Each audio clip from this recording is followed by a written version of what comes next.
the role of the mentor? Well, as I said a few minutes ago, we have 8 mentors and 4 protege firms. So there's 2 mentors assigned to each protege. And they meet on a monthly basis, or approximately monthly. And there's sort of a complete disclosure of information. That's part of the agreement that everybody agrees to. The protege agrees to tell or make available to the mentors everything about their companies, and the mentors agree obviously to keep that information confidential, but to give to the proteges the benefit of all of their years of experience in every aspect of every part of operating a construction company. So it's a very close relationship, and there's a certain amount of trust that has to be established. I hope some of that will come through when you interview Dar and Quentin. I'm sure I it think will. you maybe get a sense of the relationship that's been established there. So the mentors really get right into the guts of the company and talk to the protege, the CEO or president of that company, about every aspect of their business, from how it's organized to how they get work to how they bid work, how they do the work, their cost-keeping systems, their profitability or lack thereof, and talk about the issues that the protege might find it hard to find somebody else to talk about. Somebody with experience, with the benefit of many years of having learned by their mistakes, that kind of thing. So that's the way it works. There's no set agenda for each of the mentor-protege relationships. In fact, each of the 4 groups that we have going right now have established their own sort of character of how the relationship works. I get regular feedback from them to make sure they're on course, if you will, and not getting off course. And we also have developed a network of professional service providers. These are firms like legal firms, banking people, insurance experts, tax and accounting people, etc. And they're on standby. And when the mentors and I agree that one of our proteges could use some very specialized help from one of our professional service providers, we bring them in. And it's free of charge to the protege, but they now have access to real experts in specific areas of the business where they may be having a particular problem, or where we feel they could use some guidance. Currently we have 2 of our proteges working with the Small Business Development Center at Buff State in refining their business plans, which is a very important starting point for any small business or emerging business. And others I know are going to be taking advantage of some of the relationships we've set up with potential surety companies, and also with some experts in the banking industry to help them establish good financial relationships. Wow. So we've got a lot of resources. Yeah. And as I say, we're trying to find out what each company needs and give them that very specific help, and help them grow, help them become competitive and sustainable. Now, there is no time limit, is that correct? That's right. We started the program in, the first meetings between mentors and proteges started in January of this year, 2009.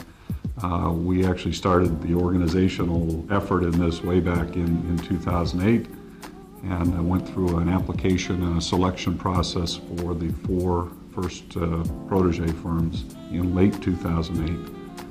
And we've talked about at least a year. And as we approach the end of that 12-month period, we'll decide whether there's a benefit to continue it longer, the mentor-protege relationship, or whether we may all agree that the protege has sort of gotten what they can and they're ready to move on, and that would make room for another firm to move into the program. Okay, all right, so then there is no time. It's fluid. That's great, that's really great.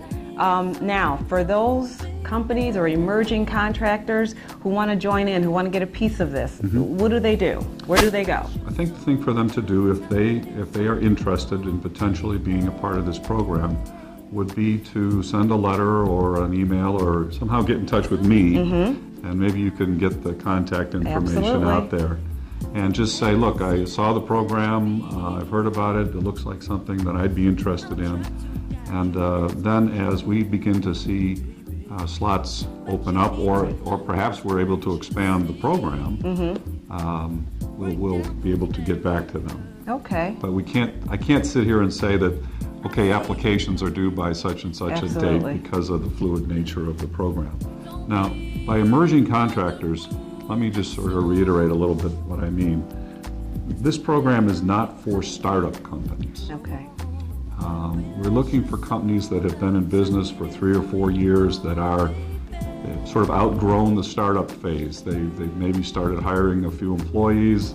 They've probably got revenues in several hundreds of thousands of dollars a year or more, depending on what kind of construction business they're in.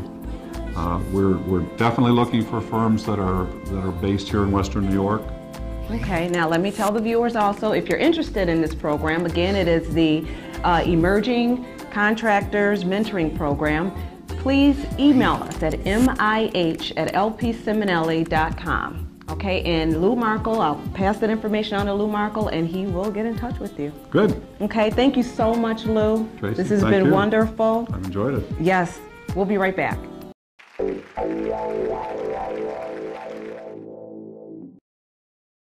Singleton Construction Consultants Incorporated is a New York State certified minority and woman-owned business specializing in architectural and construction management support services. Carla Singleton, President and CEO, has over 20 years of professional experience. Although she faced obstacles in pursuit of obtaining an education in a male-dominated field, she was persistent and received a bachelor's degree in architecture from Howard University. Some of the challenges that I faced in my quest to receive my architecture degree is this, of course, is a predominantly male profession. And, when I was in school, I had professors who thought that, girls really should not be in architecture. So that was a little tough trying to deal with. But, you just have to be strong and, just keep moving forward. Ms. Singleton worked in Washington, D.C. for several years and then returned to her native Buffalo. Her impressive employment history includes working at Harry Reese & Associates on the renovation of Union Square in Washington, D.C., and working with Canon Design as the assistant project manager for the Buffalo Niagara Airport. Singleton decided to start her firm when she heard about the Buffalo Public Schools project.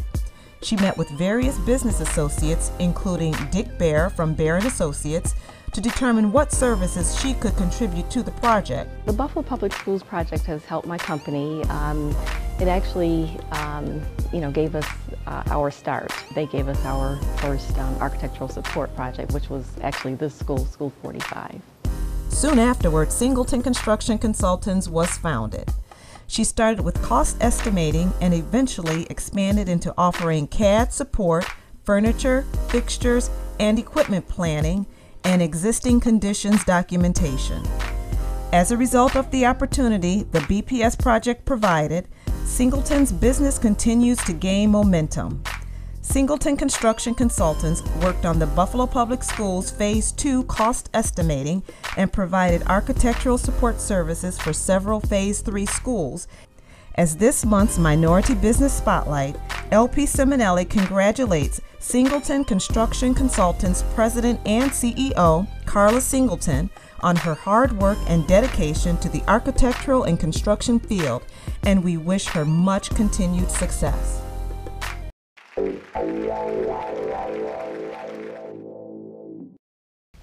Hi, we are back, and if you are a subcontractor or a contractor and you're looking for ways to grow your business, then this is the show for you. Right now I am sitting with two wonderful people. To my right is Dar Almeter. Dar is president of LP Seminelli Construction Corp. And also we have Mr. Quentin Little. Quentin is CEO of Littleton Construction Ltd. Correct.